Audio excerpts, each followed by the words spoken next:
Hello, Startupi Nation. Today we have a very special guest who goes by the name of Mr. Phil Libin, founder and CEO at Evernote.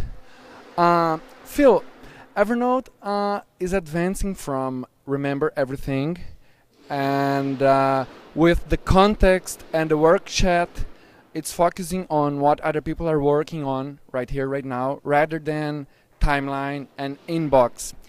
Did you have any assumptions about Evernote that you learned were mistaken? Oh, I mean, we made a lot of assumptions that were mistaken. I think we make a lot of mistakes and we test things and we try to get incrementally better as we go. With this is we've had attempts before to have better collaboration and sharing in Evernote, but we've always built them using, I think, the old metaphors and old ideas, and we made these decisions based on the fear of really changing too much. And so this is a much I think braver step for us, where we said, well, maybe the problem is really we're thinking about the basic ideas in an old-fashioned way, and what if we thought about them completely new, completely from scratch? And so with the things that we were announcing at the conference today, context and work chat are really a pretty radical departure for us, a new metaphor. Like in past decades, people tried to mimic and virtualize the office space, but now you are into something else, right? Have your and your company's biggest challenges changed since 2008? How and which ones were them and are them now? Well, I think so. Yeah. I mean, I think in 2008, our biggest challenge was access to capital. It was fundraising. It was a very difficult time to raise money. It was the worst part of the financial crisis, and we almost went out of business several times just for lack of investment funds. And that's become much easier, so we don't have that problem anymore.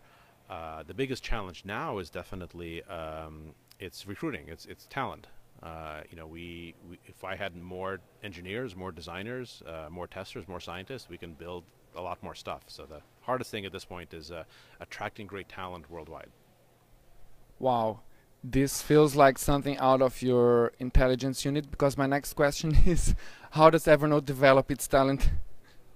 Um, well, this is interesting. So a lot of people will ask me what's our competition, right? What companies am I most worried about?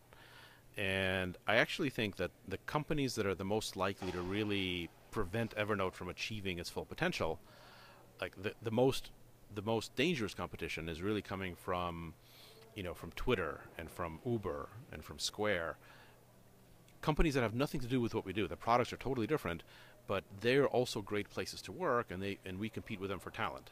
And that's really the most important resource. Like, I'm not worried about someone building a product that's better than ours. I'm worried about someone building a company that's more attractive for the best talent than ours. And so we have to think about it like that. So we have to try to attract people that want to make a difference in the world, that believe in what we're doing, and then we have to structure it in such a way that everyone who works at Evernote should be able to see why they're working on something and the impact that it has directly on millions of people. I think we spend a lot of time thinking about when does a company go from being a startup to something worse. And I think that time comes when you have somebody working on something and they don't know why they're doing it. They say, like, I don't understand why I'm doing this. It seems kind of stupid, but my boss told me to do it, so I'm doing it. As soon as you have like one person who thinks that, I don't think you're not a startup anymore. And so that's the main thing we have to fight. Whenever I find little pockets of that in Evernote, we have to really try to control that so that everyone at Evernote should understand why they're working on something. So instead of having a corporate university inside Evernote, you just focus on having them remember why they're there. I think that's the goal, right? Is just to have people understand why they're doing something. And it doesn't work all the time, but the philosophy is when that's never acceptable. Whenever somebody doesn't understand why they're doing something, they really should understand that that has to be corrected as quickly as possible, or else you become something worse and you start losing the culture. How many people are we talking about inside the company? Well, we just passed 400 yesterday, so it's actually big. Somebody told me yesterday, we have 400 employees now, and yeah, that's a big number for me. Um, how have you seen Evernote being used in the health field? Um, I think Evernote is a really interesting application for health. So we actually have lots of doctors who write into us who use Evernote primarily as a way to not so much to keep like medical records. It's not really meant for that, but it's a great place for research, for clipping, for articles, for really doing research about what to tell patients. It's a very good product. We really try to make Evernote the ideal place for knowledge workers, and I think modern healthcare is really it's really become a knowledge industry, and so it's used for that all the time. It's used a lot in medical universities. It's used a lot for teaching. We have a lot of requests to make a version that can actually be used for healthcare, for actually keeping like patient records, and it's definitely something that we would consider. I think something like that may be too specialized for us to work on. Maybe that's something that we'd like to see a partner build using our API.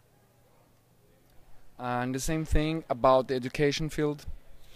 Education field is really expanding for us, and I don't think we've done a particularly good job in developing a product for education. I think we should. It's a huge area, but we don't have a dedicated education product. We have like a 75% discount in Evernote Business to education, and we have many schools that have deployed Evernote Business to all their teachers and even some with all their students. But I don't think that's good enough. I think we should have a specific Evernote for education product that is ideal for use in a classroom setting. But we haven't built it yet. I'd love to do that, and again, if I had more engineers and more designers, that would be a high priority to build. Well, I still have two business questions and then a few for you. I mean, like, um, what do you think are next trends for digital businesses? Well, I think the next trend is that there won't really be a distinction between digital businesses and any other kind of businesses. Like everything is digital. Uh, this concept that if it's digital, it's somehow less real is an old concept. I think things that are digital are maybe even more real. So all industries are becoming knowledge industries. The competitive advantage to any company is how much its employees know and how well connected they are, how well networked they are. So I think we're looking at a real transformation where things are entering the networked age, and your biggest advantage is how well you can use technology to be connected to everything else.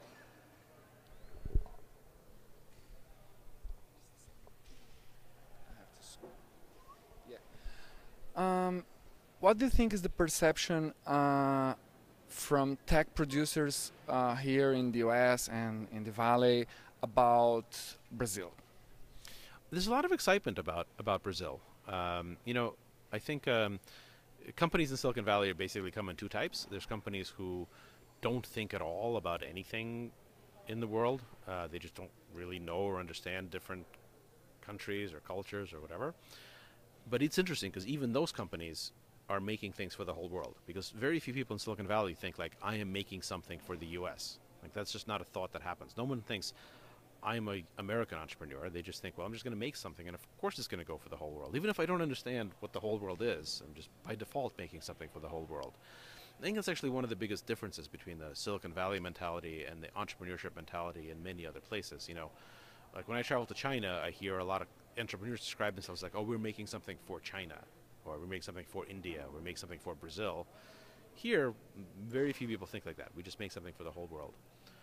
And then there's, of course, the Silicon Valley companies who actively think about where are the areas of innovation, and among those, there's a tremendous excitement about Brazil, because I think Brazil is going to be one of the main crucibles of innovation, of entrepreneurship over the next couple of years.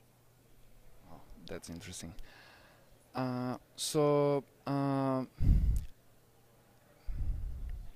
despite now you're focusing on right here, right now, I'd like to invite you for a little time travel. Uh, what were your, what are your first, hardest, and best memory of the Evernote story? Oh, wow. The first thing you remember about Evernote, and the hardest and the best.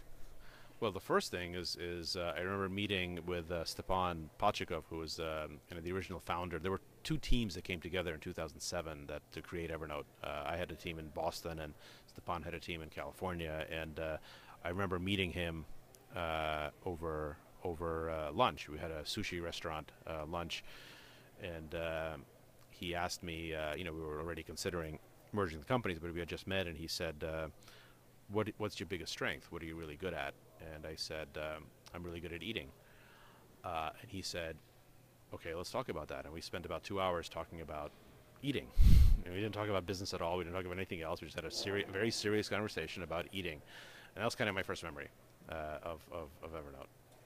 My hardest one is probably in 2008. We almost went out of business. We literally almost had to shut the company down. But then at the last minute, in the middle of the night, I got an email from one of our users who sent us $500,000 to keep the company alive at the worst possible time. And that came very close. It came within minutes of actually having to shut the company down. And it was just complete luck. At the same time, it's the hardest and the best. Yeah. Uh,